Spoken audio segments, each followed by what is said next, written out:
why not? Have you ever taken LSD? No. I've thought about it. I've talked with many people who have taken it. And I have read Finnegan's Wake aloud at a time when takers of LSD said that is just like LSD. So I've begun to feel that LSD may just be the lazy man form of Finnegan's Wake. Dear friend, today a special episode dedicated to the Canadian philosopher Marshall McLuhan. Nice to meet you, Marshall. For the few of you who doesn't know who Marshall McLuhan is, I'll give you some tips. Born in Edmonton, Alberta, McLuhan was professor at the University of Toronto in 1946. McLuhan coined the expression "the medium is the message" and the term "global village." And he predicted the World Wide Web almost 30 years before it was invented. Let's start. You said that bad news was indispensable to newspapers. Is the same thing true for television? Well, it's like saying if TV is a cool medium, then you can't use it for hot jobs. Like the Vietnam War is a hot war, it won't go on TV. More uncatchable than James Bond, most wanted philosopher out there, and today here in the major TV studios, ladies and gentlemen, a warm welcome to Professor Derrick de Kerckhove.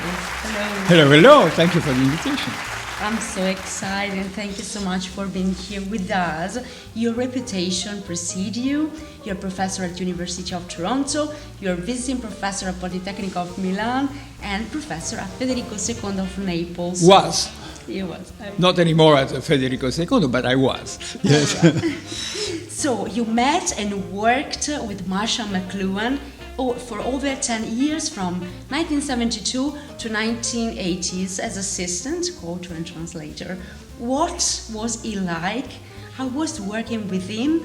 And what you like of him, and what you didn't like about Marshall McLuhan?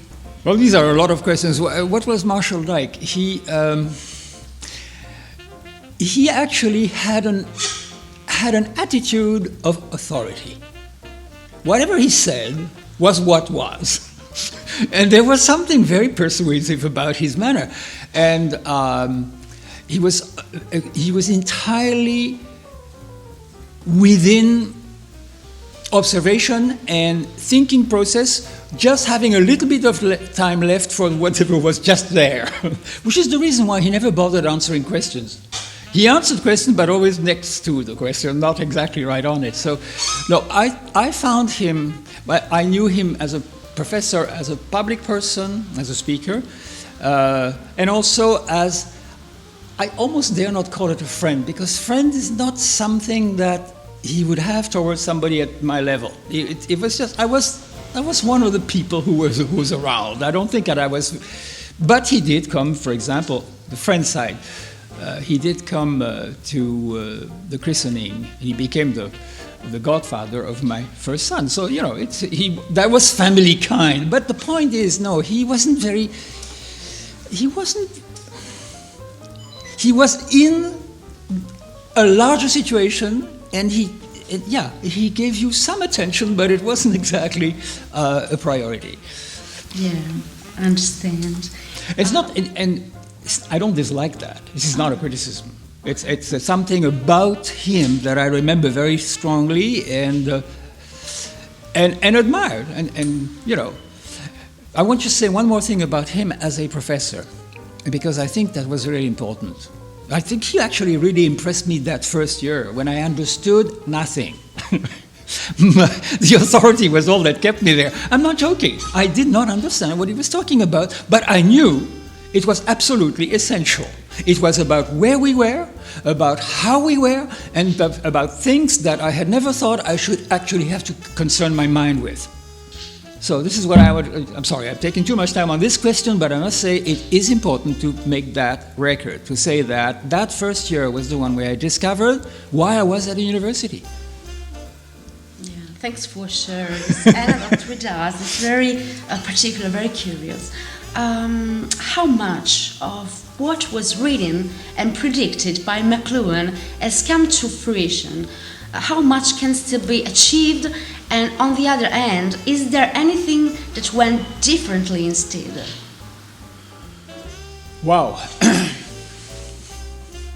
Well, I mean, I could just simply say whatever he did predict has actually really happened. I don't see I can't think of a mistake that he made about where we were going.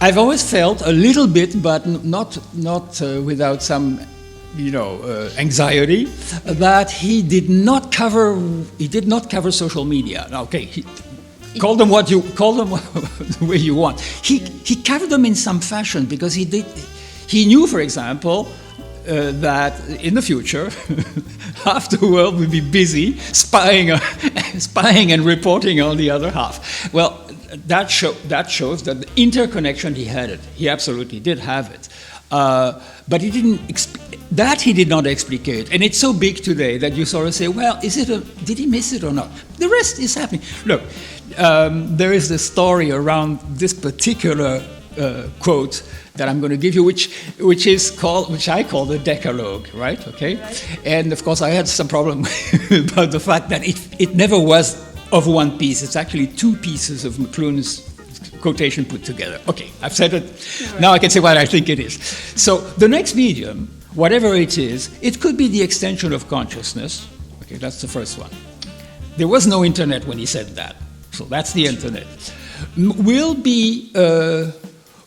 not be the content of television, but will make television its content. I'm not quoting it right here, but it doesn't matter. But it is what he said, and will turn television in an art form. Okay, TV was the container at the time. He says, no, the next medium will be containing television. Okay, so we've got the web, we've got everything right there. No, we don't have the web yet. We're coming with the web, and we'll turn TV in an art form. And that's I call it YouTube, but maybe I'm wrong. No, but this is really a very good thought, right? So then the next one is when the computer and the telephone meet. Now this is the case when computer and telephone converge, and I forgot how he put it, which is of course what's happened and became the networks. It will make obsolete the library system, which is tags. Tagging is sending information from one point to the other. You don't need a library or a classification. It's a kind of a new memory. And it will take advantage of the encyclopedic knowledge of each one of us. And that's, of course, Wikipedia and whatever. But he predicted that. Then he said that the last three are tailoring data, putting them together in a certain way, on demand, for sale. So he talks about the future of the economy. So what else do you need? In order to just understand what this predictive ability he had. But he also said something which is very important, and we must keep in mind, to be a good prophet, never predict anything that hasn't already happened. Of course. No, but it's very funny because it's exactly what his technique. He actually saw something, and that nobody else saw, knew where it was going, predicted perfectly well according to lines of force, because he had a very strong idea of what drives where, what cultural drives where. I mean, medium is a masterpiece means just that, right? I mean, the drive of that particular medium in turning society in the way it is. Yeah, but about music also, I want to talk with you about music, because McLuhan was interested in pop music, in other genres as classical music, and he was also a close friend of the classical pianist Glenn Gould, our he admired Gould. Yeah, there's no question about that. I was impressed by the reading The Prospect of Recording, which Glenn Gould said, among the other things, that music as an individual experience would replace the concert hall. At the time, during the 60s, there were hi-fi stereos and vinyl. Today we have Spotify, as you mentioned, YouTube. What are the benefits of this new kind of technology, new kind of fruition, and what are the risks for the audience and for the performers? Well, that's a very good question. It's something to do with the ear. McLuhan was an ear man.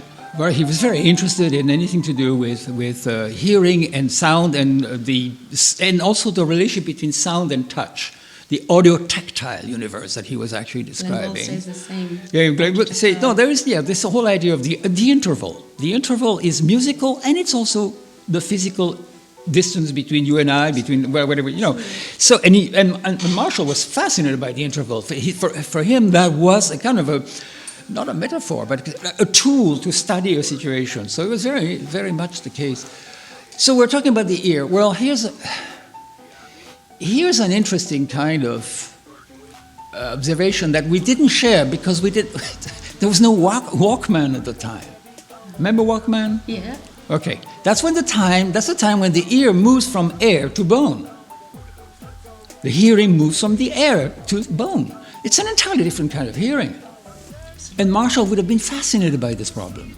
And I don't know whether he talks about it at all. But anyway, the point is, when we started putting the stuff direct in our ears, the sound itself went directly to the bone structure, and that creates the reason why your voice is not the same as you hear it.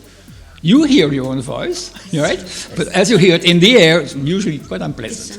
For me, I don't like it. But the fact is, there are two different things, okay? So one is bone and the other is ear, and air.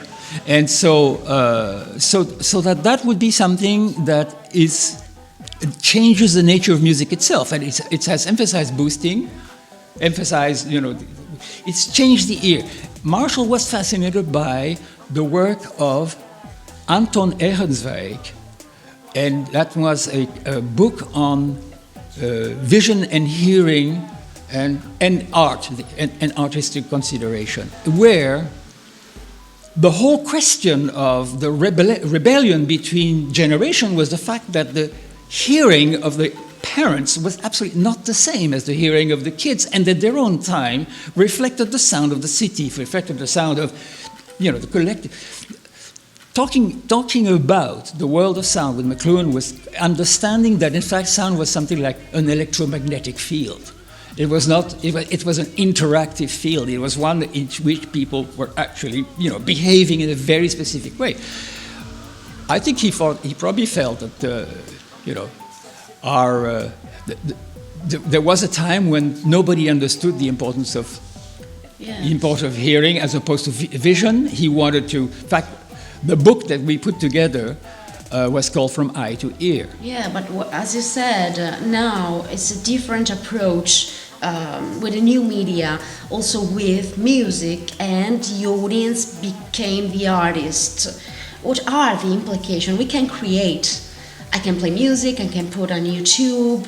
It's a very different approach, respect to the era where McLuhan describes the medium. Yeah, I have to return the question. It's in the case of using YouTube and so on, I don't see how you say that the artist becomes the audience. Well, I mean, the audience becomes the artist. We can create, so we are the artists. Oh, you mean our playlists? Kind of. Okay, but so we also can play music and put on YouTube, and everyone can listen to our creation. Oh, I got you. Okay. The side that actually artistic production online, okay. Then, but I think that's exactly. It's not only a new instrument; it's also a new distribution system. Of course. And that's fundamental because I think that people create knowing full well that instead of having to wait till they're finally invited to come and produce it in some hall, no, you're right. And it becomes a very personal relationship because you're talking to a couple of ears, Yeah, this is true. But also McLuhan was well known to the public with the shocking quotes as a medium is the massage or the message and a global village. And in this era, those predictions became reality, as you said. We know that the virtual universe has also created our avatars, kind of alter ego, that seems to have a life their own. And there are many questions we ask ourselves from any ethical and legal point of view. How can we cope with those new machines, since, as you also affirmed, that the algorithms make this decision for us today? Okay. This is a big one, and I'm going to treat it as much. I would like to actually make the point that would bring together what I did as a researcher and what I've discovered more, that I explored more than I would say than McLuhan, but that I focused on, okay? Today we are in the era of digital assistantship. We have Alexa, we have Siri, we have Bixby, and all these, Cortana, all these new characters that are actually, I say which because in fact they are not human, but they are supporting our lives. We now know there's been a bestseller in England last year about Alexa serving absolutely as a friend to a person suffering from Alzheimer, which is it became a bestseller. It's called Somebody I Used to Know. Yeah. All right, so the digital assistantship is taking more and more stuff from us. We are exporting more and more of inside on some screen, right? Our memory, we just throw everything on the database, and then we connect with it with the screen when we do come back to it. Okay. Yeah. Our judgment, algorithmic. More and more doctors, lawyers, financial advisors, and so on are actually using algorithmic information which beats their own kind of best knowledge or best practice. Yeah. So all of this is moving out of us, but all of it came in us from reading and writing, which is McLuhan and the whole school of Toronto's basic point, that the invention of the alphabet created the Western world. And created also the individual. And what is an individual? Where is your center of decision? Where do you think your center of decision is? Well, we said heart. Okay, so, Maybe. And this, no, it's a perfect answer, but it's inside your body. Yeah.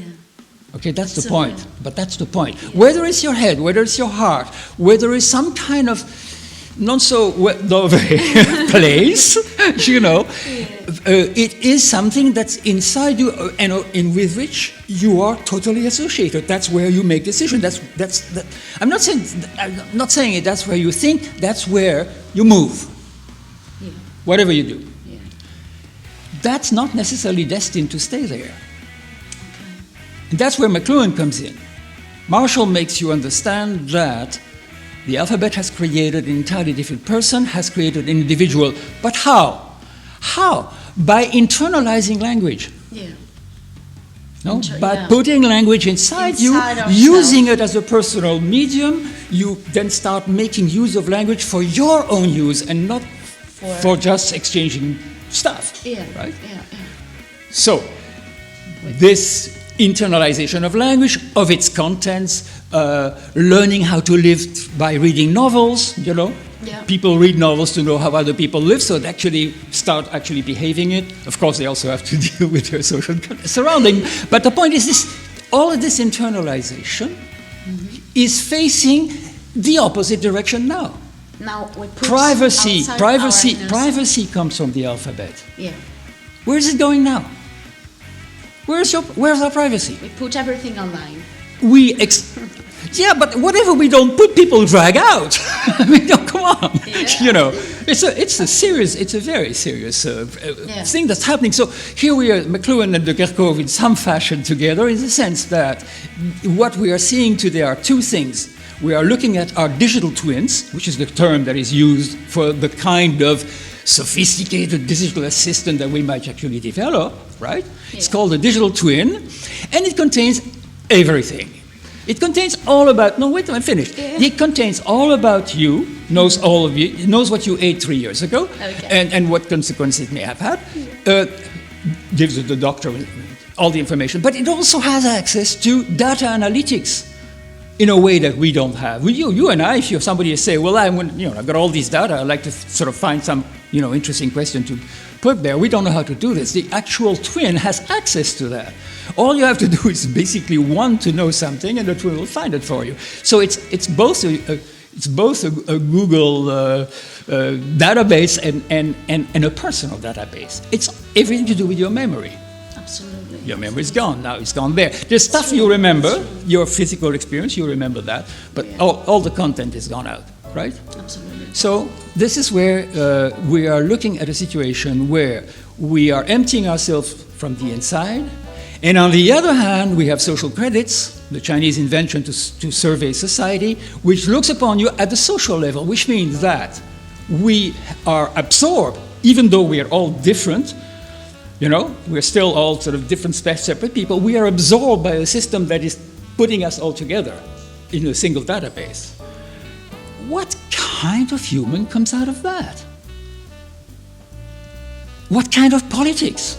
Yeah, it's very hard to when you are naked in the street, how do you behave? Yeah. So you see why I'm sorry to take so long, but I had to come back to this. And so, we're still got some time for this. But and you can cut whatever you want. But the point is, I had to come up with this because it really is something that I'm probing, and I'm sort of discovering more about it, which is, but exactly how is it being, for example, how is it being played out in the West versus the East? How is it going to be taken as it gets further and further clear that we are literally losing this particular control of ourselves, or who we are? This is true. Are we losing autonomy? It's a good question.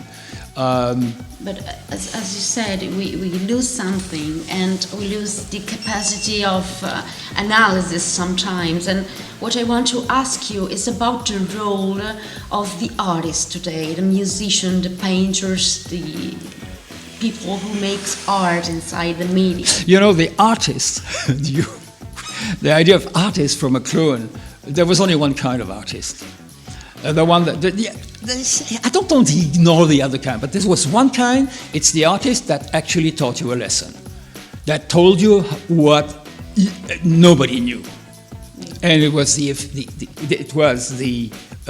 effect of whatever technology was used or whatever context one found was that effect on people. Because the stuff, and he loved saying the artist begins with the effect. Absolutely. Begins with his audience. He was quoting Poe for that. So as far as he was concerned, something happening.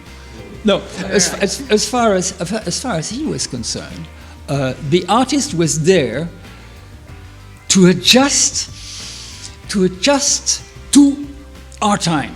The artist lives in the present, he said. Everybody else lives either in the future or in the past, but they don't know how to actually perceive things. The artist was, for McLuhan, a sensing machine, a sensor, a social sensor. I developed later a theory about the artist of the mechanical age versus the artist of the electronic age, because there was a time when one avant-garde was following another avant-garde, when one revolution was following another revolution in the world of the art, right? You remember that time? Well, that time was when art was volcanic, or where the artist was actually the sensor that understood the pressure of everything at once. Because that's another thing. We are in a world where the pressures come from everything at once. There is not a single linear kind of pushing around. There is a concentration of the world on all our backs. This is what our situation is, and I'll explain later why that is, and there's another artist who explained that to me. But the point is this one, so that the artist becomes the sensitive system that understands the trouble, creates a piece that is not entirely sure is going to work or not, because the artists, some must know what they're doing, but a lot of them, they're simply just, they're paying attention, and the piece comes out, and it just throws everybody in an uproar. They're furious. How can anybody come up and call this art? Or this music is art. You know what I'm saying? Okay, well, that's exactly, and this is the volcanic aspect. The volcanic is that the artist is like an eruption of news, of something. Everybody looks at it with horror, and then it falls off, It becomes like lava and becomes solidified with the establishment. So we pay fortunes for dead people, So this is volcanic. But this is not the case anymore. Now it's homeopathic. Because now it's on networks, art or discussions or understanding or news, the news that are really news, okay? They're instant, they're distributed instantly, and a twitch in that by artists actually can make an immediate difference. That's the viral aspect of it. You got to be good. You got, you make music, as you said, and you put it online and all that. And I've met people whose reputation is entirely creating music online and not anywhere else. So it's not it's that the means are there. It's the instrument. Very ancient music, classical music. I mean, as you know, in D major TV, we make classical music on the new media. Just last question. Do you have a message for our young audience who are following us? They're musicians, passionate of music. A suggestion, how to use this media in the best way? Maybe you have some ideas of that. I'm thinking immediately about the ear. Protect your ears. Yeah. Refine your ears. Of course. Listen to harmonics, which is the higher sound that come from the basic. So I think it's very key now to retune our ears. And the music is supposed to do that.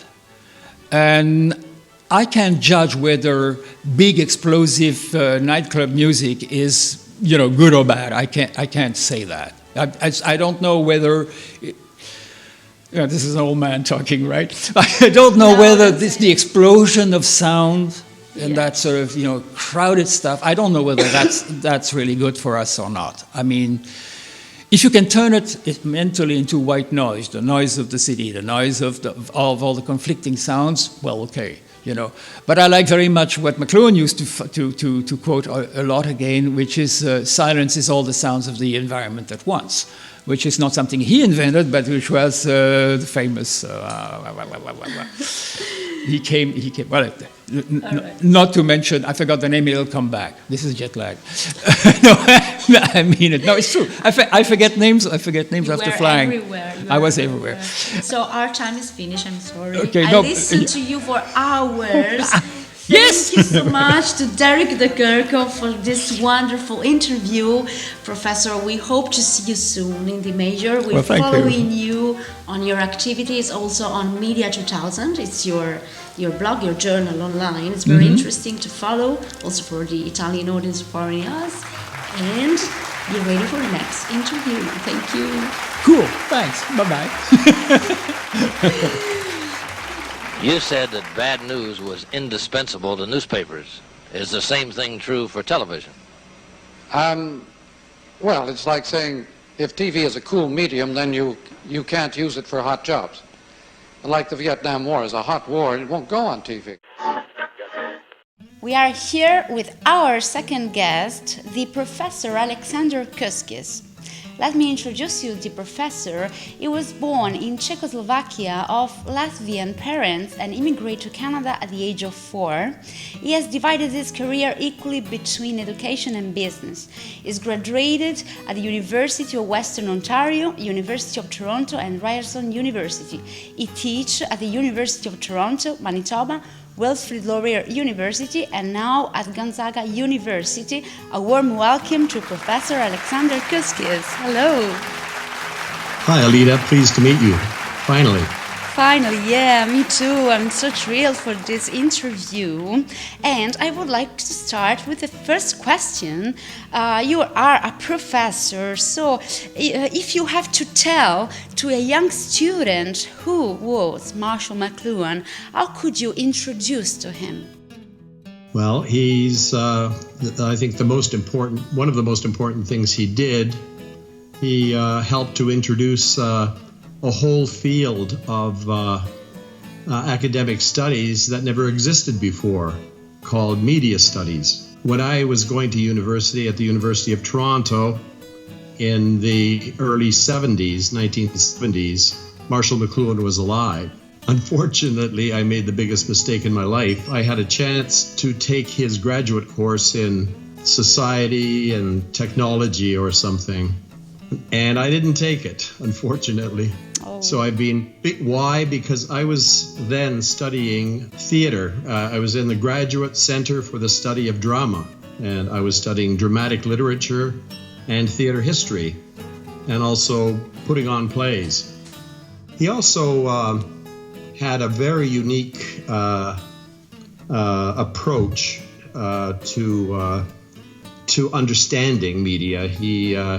He believed in percepts, not concepts. His method was one of observation, not study, not intensive study and research and analysis. And he didn't do any testing. He was criticized for that and not believed by many people. But the proof is in the pudding. The fact that he produced results by anticipating what was going to happen in media way ahead of his time proved that he was doing something right, at least for him.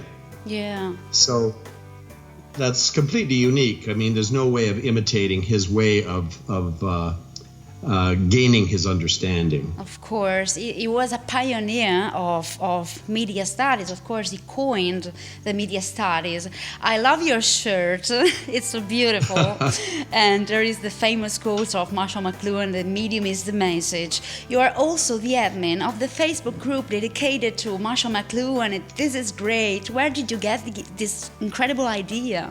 I spent the last 15 years teaching online. I was an early adopter of the internet before it was even became a public medium in 1992. And I took at OISE, Ontario Institute for Studies and Education at University of Toronto, where I was working on a PhD. I took an online course, my very first online course, and I thought it was great. I thought it was the most powerful course I had ever taken because the discussions were so in-depth and involving everybody. Not like a classroom where the professor does all the talking at the front and maybe there are a few questions. I took it very seriously and I decided to do my PhD thesis about online learning. And I took many other courses in it. So afterward, that's what I did. I taught online. I taught for several universities, Connected University in California first, Royal Roads University in Western Canada on Vancouver Island. They do a lot of online learning. And most recently, I spent 10 years at the university. In Spokane, Washington State. So that's like over 3,000 miles away from where I live. Today we interact in real time with more people, like in the global village that meant McLuhan. Do you think the electric age has completely taken away the pleasure of meeting each other? No, absolutely not. Some young people make a mistake when they first find the internet. I think they're attracted to it in the first place because it's a way for them to communicate privately without their parents being able to supervise them, to hear. Because before the internet and before cell phones, if they had a landline phone in their house, they'd have to be talking to their friends over the landline phone, and the parents would be right there. So this gave them a completely private way of conversing with each other. But they make the mistake if they spend too much time and don't see people, and the result of that can be really very bad for them. I've read articles about students who are spending too much time online. Marshall McLuhan had this theory of anti-environments, and they need an anti-environment to the internet. That anti-environment is going to be the real world. The other question is also about the media as an environment, as a place, as an ambient which amplify our senses. And what do you think about the future also predicted by McLuhan? Which are the risks as you talk, and which are the merits also?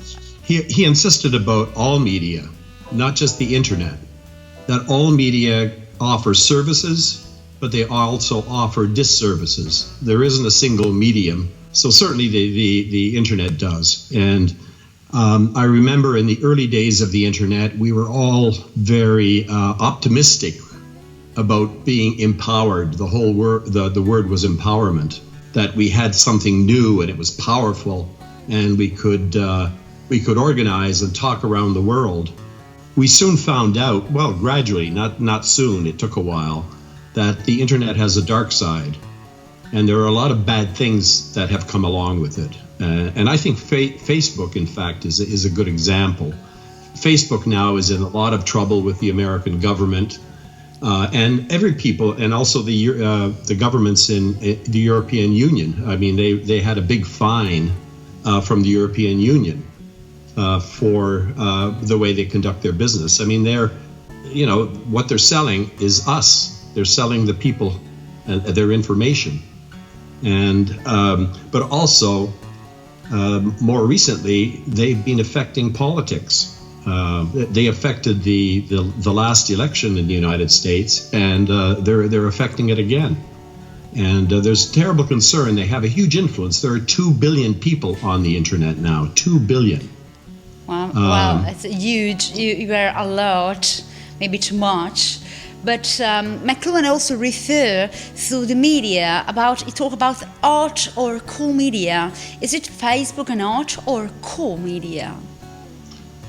I would say, well, one of the major distinctions between hot and cool media is that hot media gives you everything. It gives you everything. It gives you visual, verbal. It appeals to more of your senses. Cool media are more participatory. And certainly, it's very, very difficult to say actually whether Facebook is hot or cool, and these are not hard and fast categories. And some people don't believe in this concept. It's the hot and cool media. It's not just two ends of a spectrum, but there's a whole spectrum in between.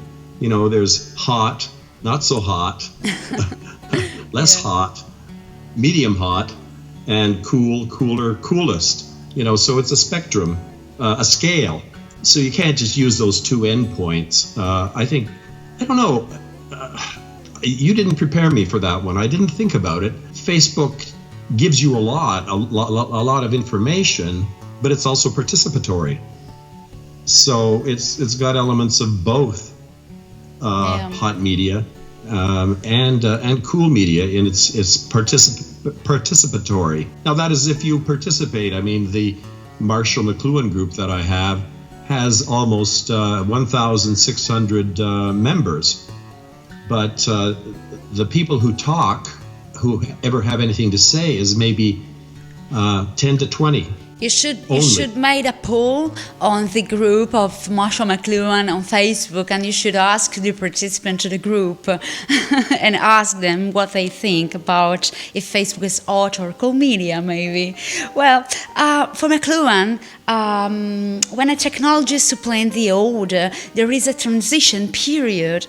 A new technology tends to take as its content an old technology, so that the new technology tends to flood any given present with archaism. For instance, when print was new, it flooded the Renaissance with medieval materials. That happened frequently on the web. There are often re-evoking of the 80s, for example. Why that happens?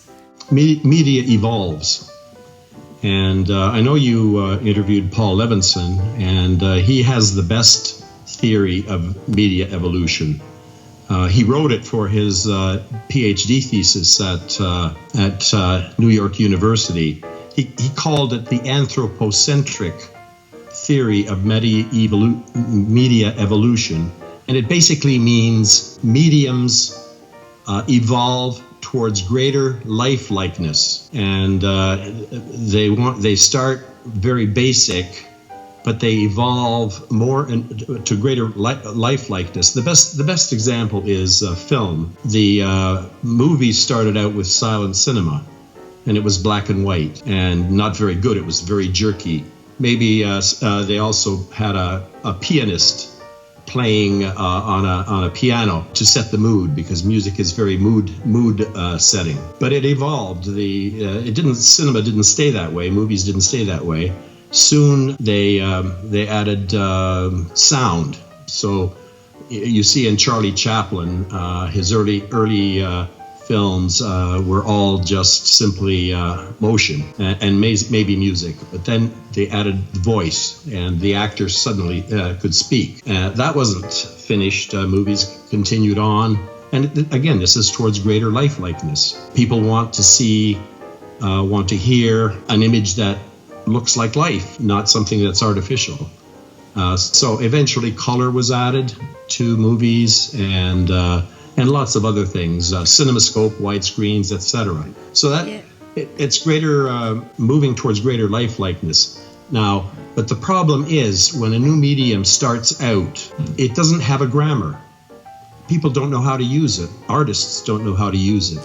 So usually a new medium will imitate the previous medium. Thank you so much to Professor Alexander Kuskis for this great explanation, and we'll follow you also online on Marshall McLuhan Group. Thank you. Okay. And you want to say something to the major TV audience? Just a salute, greetings from Toronto. Well, we had our first snow yesterday, which is too early, on November the 1st. So I think greetings from Toronto. But if you come here, come in the summer. Come when it's warm.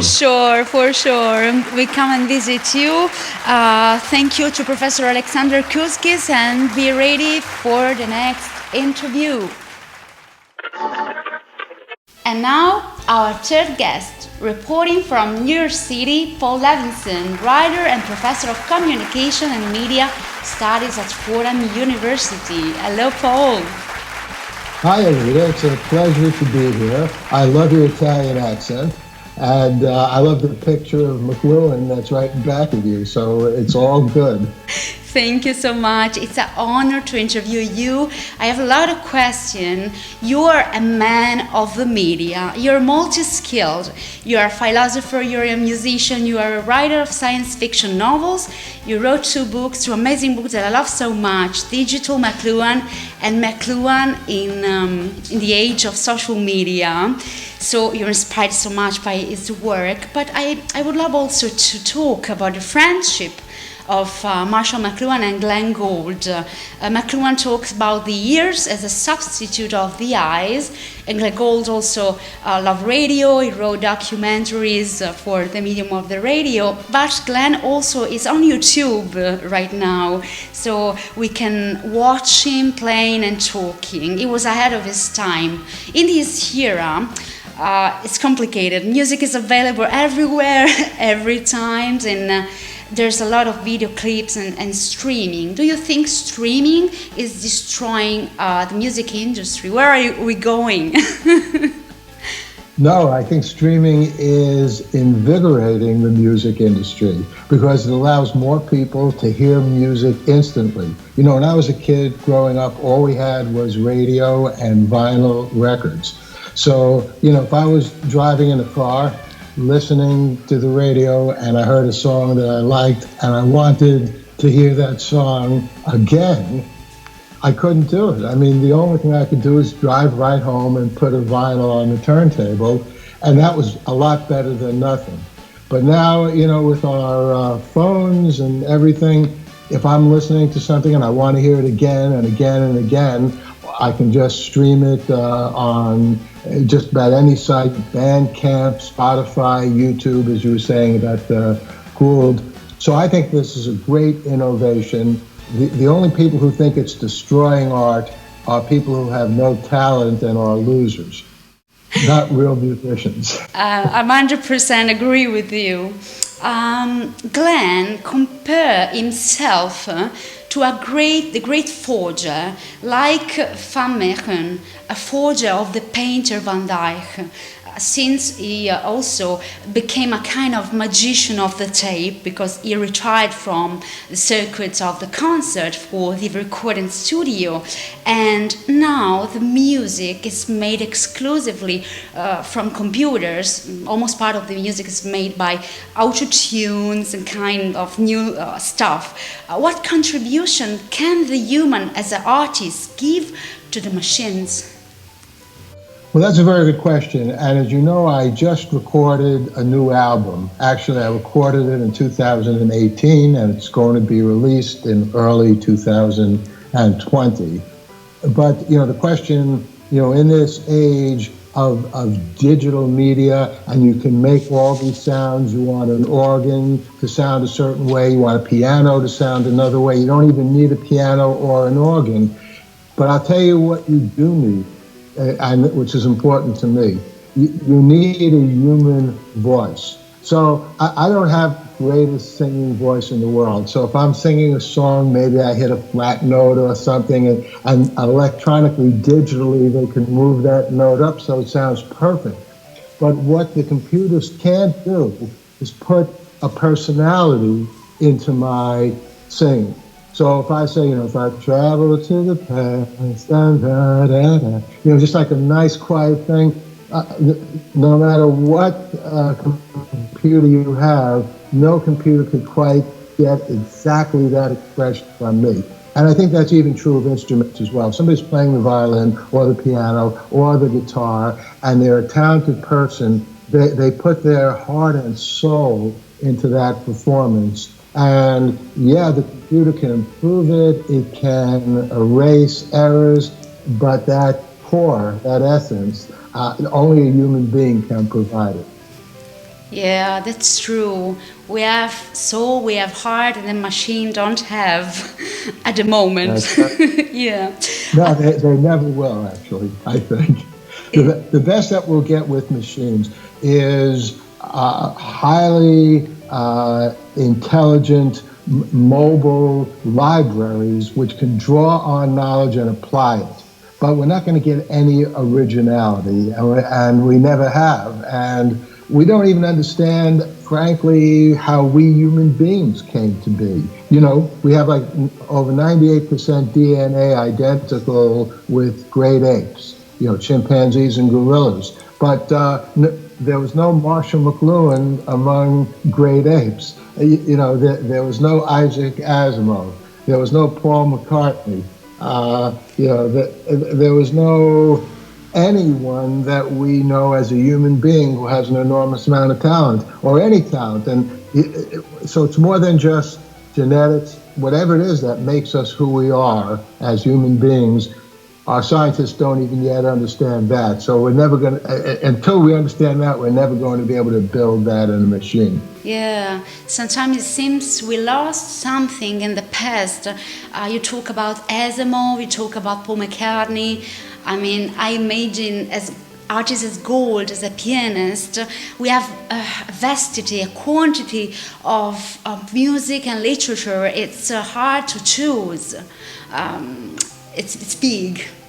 It's an ocean. Yeah, well, and again, that's often a criticism of our age that pessimists about technology make. They call it information overload.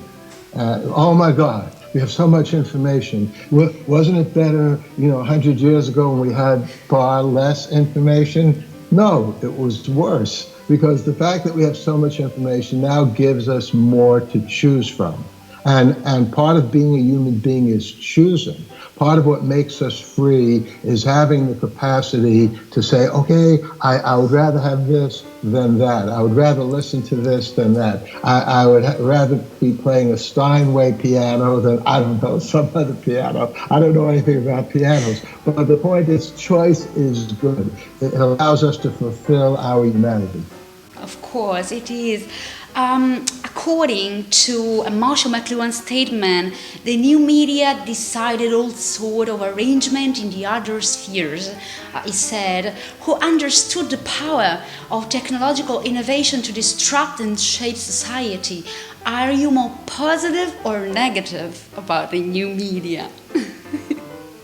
I am 100% positive. And what I mean by that is I know that bad things can be done through new media. For example, all you have to do is look at the tweets of Donald Trump. The world doesn't need them. They're just destructive. They bring people down. They don't help anything. It's just the ravings of a mentally disturbed person. So obviously what new media do is they magnify humanity. But the point is, it's not as if there weren't people like Trump before new media. Adolf Hitler did not use new media. He used radio. And throughout history, there have been people who've done very bad things. A long, long time ago, when I was working on my doctoral dissertation, and so we're talking about the mid-1970s, and I was a doctoral student, and again, I was having these arguments with my classmates. I was more optimistic than they were. So I came upon an article which talked about a terrible thing, a massacre of Native American Indians here in the United States around 1400 AD. They carbon dated the bones, and these people were just like horribly murdered. So here's the point. This was prior to any technology. It was prior to the printing press, prior to radio, prior to television, prior to social media. Human beings, unfortunately, have these instincts. And I think, by and large, we human beings are better off now than we were in the past. And that's in part because of social media and the evolution of media. Absolutely. As McLuhan said, the medium is the message's most famous quote. What kind of medium are social media like Facebook and Instagram? And if you have any suggestion for young people who use these tools, what is the best way to use for them, in your opinion? And last question, what Marshall McLuhan have said about social media, if he is alive right now in his era? Sure. Well, first of all, there is no one social medium that fits everyone's needs. And actually, I always counsel people not to just get so immersed in any one thing. So the best way I think of using social media is have a Facebook account, have a Twitter account, have an Instagram account, have a YouTube account, set up a blog. That's exactly what I do. Maybe that's why I advise people to do that. But I do think it's healthy to do a variety of things. What would McLuhan say about social media? I think he would say a lot of what I'm saying. Obviously, McLuhan was not alive when social media came about, but one of the most important things about social media that I realized is that they turn consumers into producers. So prior to social media, people could listen to music, they could read what other people have written, they could watch television, but they couldn't produce those things. Now they can put it right up there. So that's one thing. The other thing, and what social media do is they allow people to produce these things. The other thing is the internet, I think, and I think McLuhan would have agreed, is really the medium of all media. Because for the first time on the internet, you can get everything. You can get images, you can get words, you can get videos, you can get sounds. And that's why I think both of those are good things. Absolutely, absolutely. I mean, sometimes I thought that Glenn Gould, in this age, he will produce something as he became a YouTube star for real, because he decided to abandon the concert hall. And as you know, in classical music, it's so hard to bring people to stay in a concert for more than 1 hour to listen interruptively Debussy or Mozart. And did you see that there's experimentation on Oculus and virtual reality? You think in the next future we will assist to the concert, sit in the couch and put the Oculus on and watch it? Do you think it is possible? Yes. And I have two things to say about that. One, I find it very interesting. I'm actually doing the reverse of Glenn Gould, because my first album, Twice Upon a Rhyme, came out in 1972. I didn't perform it live anywhere because I was busy doing other things. So the album just came out. But with Welcome Up, my new album, now that it's recorded, I've already begun to set up a little tour at science fiction conventions, and I'm really loving it because I've spent so much time with music, just me and the instruments in the studio and so on, and it is wonderful. I mean, I know this as a professor. There's a unique thrill. I mean, that's the best word for it, and I still get it now when I walk into a classroom and I'm talking and people are listening to me, agreeing with me, disagreeing with me. That's the best of teaching. And the same thing I think applies to performances and concerts. The other point I wanted to make is I also realized a long time ago that once you record anything, it can live forever. And the key is to get what you have in here out there. Because once it's out there, who knows what's going to happen? The reason why this album is being recorded is the record company heard a song that I recorded 30 years ago, 40 years ago, and said, hey, I really like that. Do you have any more of that? And that's how that happened. So that's why I always recommend to all creative people, don't just think about it, do it, create it, and then get it out there. Would you like to say something to the audience of The Major TV? And would you like to remember to the audience also your blog?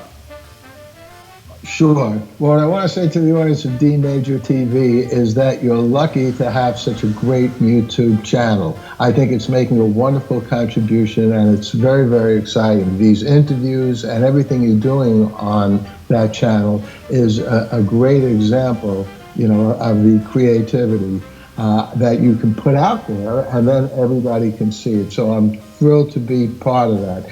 If people would like to read my blog, they can read it at Paul Levinson, PaulLevinson.net, N-E-T. And you can find me on Twitter. I'm very friendly. If you follow me, I'll usually follow you back unless you're some kind of monster. But other than that, I follow most people back. So that's at Paul Lev, P-A-U-L-L-E-V. All right, thank you so much, Paul. Thank you for being our guest today. And now the next interview. Marshall McLuhan, you say TV has turned the world into a global village. Am I right? Will it turn us all into global village idiots? Again, there are worse fates. Here we are with the last but not least guest of this special dedicated to the Canadian philosopher Marshall McLuhan. Nice to meet you, Marshall.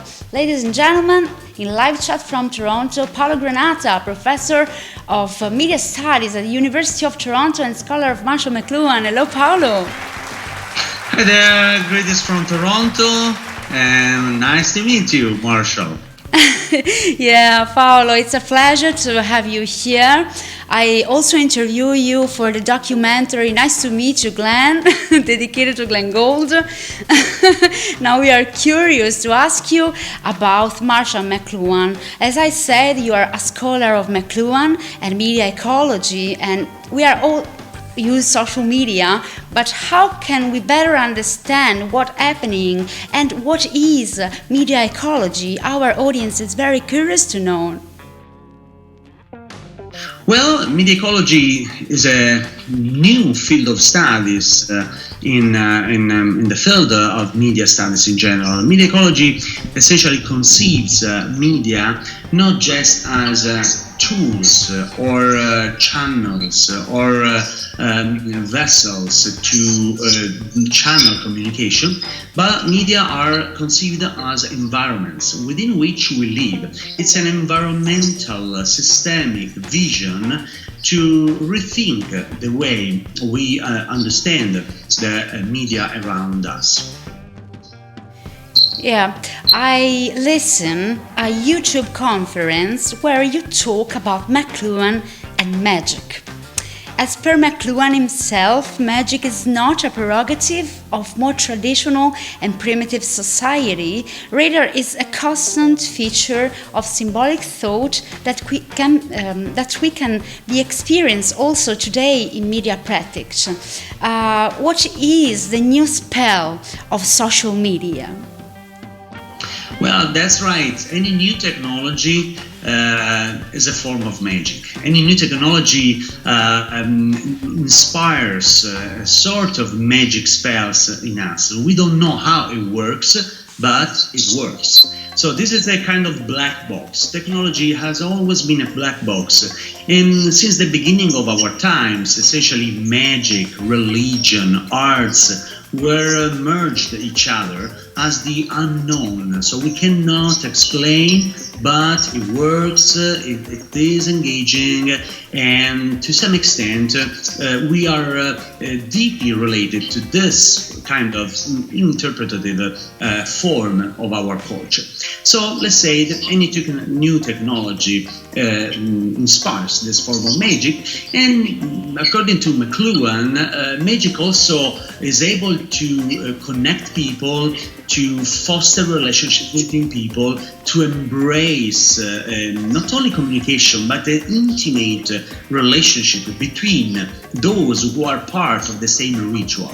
And what are social media but a ritual, a collective ritual, a contemporary ritual where tribes gather together to share same feelings, emotions, and a way to understand the world, a way to express feelings. Not by chance, guess who was the first ever talking about echo chambers, which is a popular term in social media to refer to specific communities who gather and preserve their own values? Guess who is the first? Marshall McLuhan. He really argued that the connectivity of electronic media were able to really recreate the magic of the echo chambers where people are deeply connected to each other. So today social media are our contemporary echo chambers. We do share rituals. Communication is a ritual actually. And so he was efficient. He was really able to forecast the embracing magical atmosphere that we are experiencing today in social media. McLuhan said, the medium is the message, but what kind of medium and message are social media? Well, Marshall McLuhan, yes, he said the medium is the message, but soon after he said, a user is the content. That's true. We are the content of social media. Think about Facebook, Instagram, Twitter. They are nothing without us, without the users. So the users are the content of social media. We do create, we do engage, we do are creating the kind of environment that social media are able to provide us with. So the user is the content. So we are able to make a difference in how we do engage with social media. And this deals with a kind of ecological consciousness. We talk about the media ecology, where social media are our environment, the environment within which we live our life, and we need to take care of this environment. Sometimes this environment is polluted, so we need to take care of it. We need to preserve this environment, because this is the environment within which we really thrive, really establish connections. And again, we are the message. We are the message of that great medium, which is the social media today. Yeah, I'm 100% agree, and especially for the new generation who use social media. Be careful of what you post. Sometimes, you know, the effect of what you post is reflect on our lives. So McLuhan predicted a lot of things, but what things came true and which ones didn't came true in this age of electric age?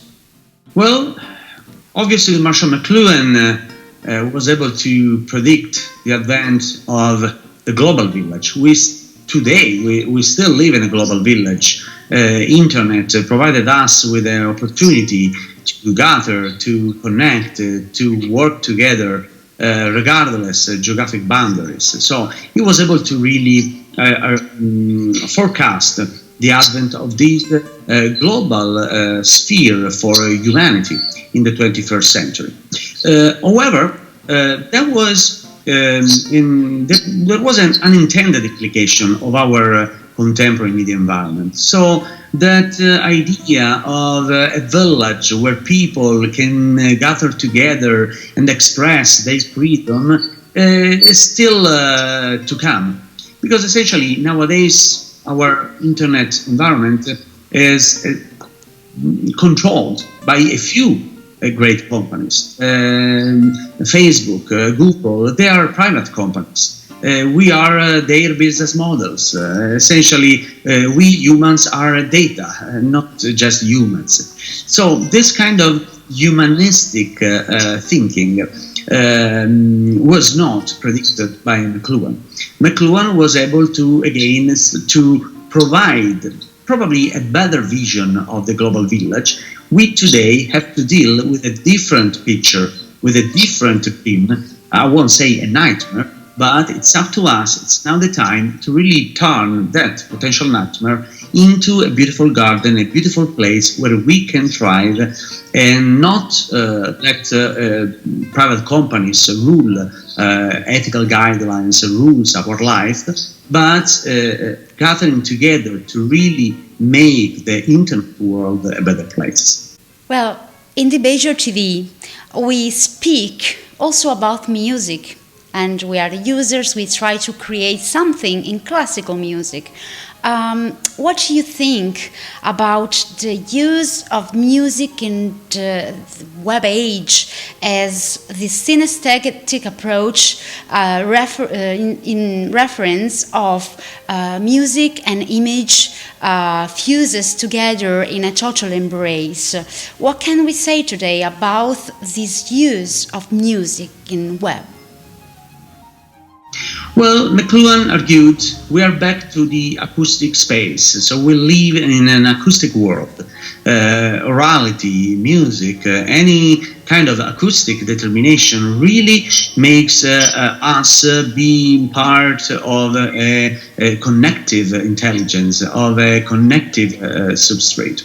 And so this is important. Still today, actually, we are living in an acoustic world.